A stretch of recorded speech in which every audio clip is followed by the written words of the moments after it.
Okay guys, I did this when I got home, but for some reason it did not record. It's probably my glitch. I wanted to show you all the produce that I got for the $14 or $15, whatever it was, once you convert it. I got these large 4 heads of cabbage. I got 8 Fuji apples. I already had these other 2. I got 8 of these really good long Japanese cucumbers. They're my favorite. I already had that. So I got 7 items. That right there was 3. Then I got these onions. Look at that bag of onions. 2, 4, 6, 8, 10, 11, 12. 12 onions. They're really good too. They seem small, but they're awesome onions. I love them.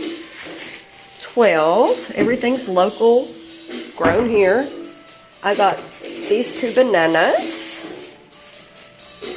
They look small, but I'm telling you, bananas here are like the most satisfying bananas I've ever had. They're called a certain name. I think it's Lazuda or something. Lazuda maybe? I forgot exactly.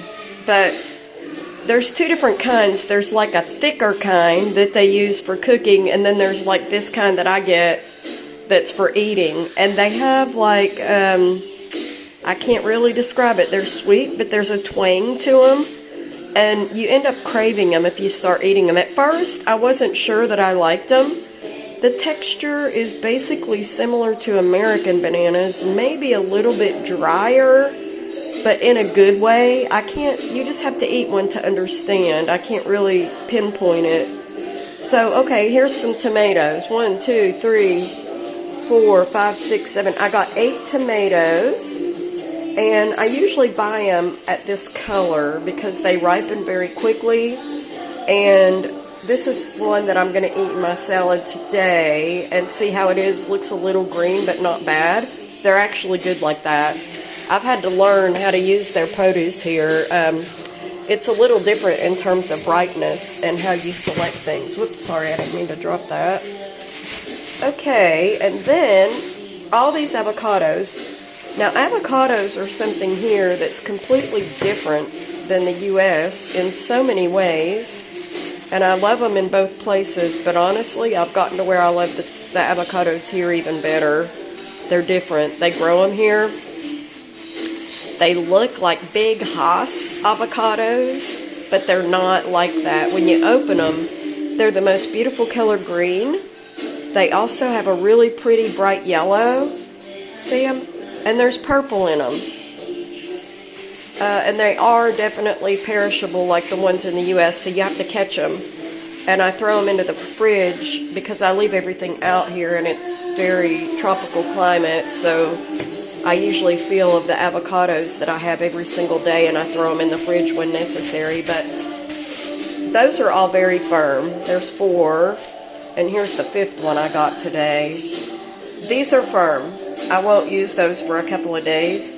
This one has a little tiny bit of give to it, which means it's going to be the one I use tomorrow, because my brother and I use 1 avocado a day between the 2 of us, usually, sometimes more, but typically 1.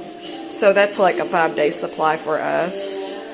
But, okay, so that was 7 items. Tomatoes, avocado, banana, 4 heads of cabbage, 8 cukes, and I think 8 apples.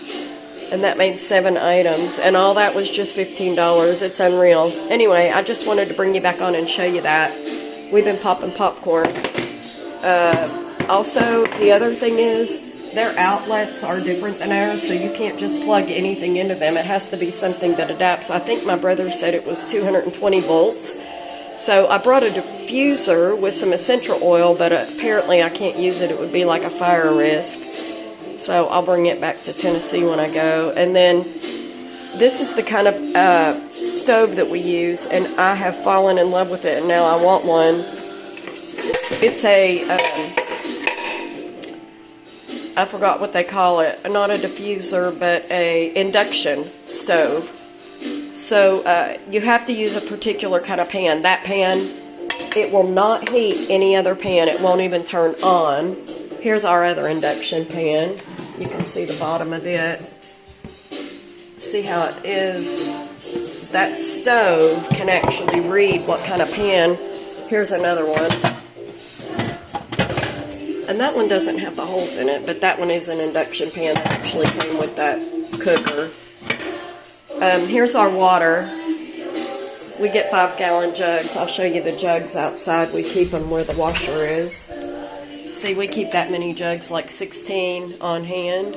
And when they get empty, all we have to do is call. They bring us new jugs and we replace them.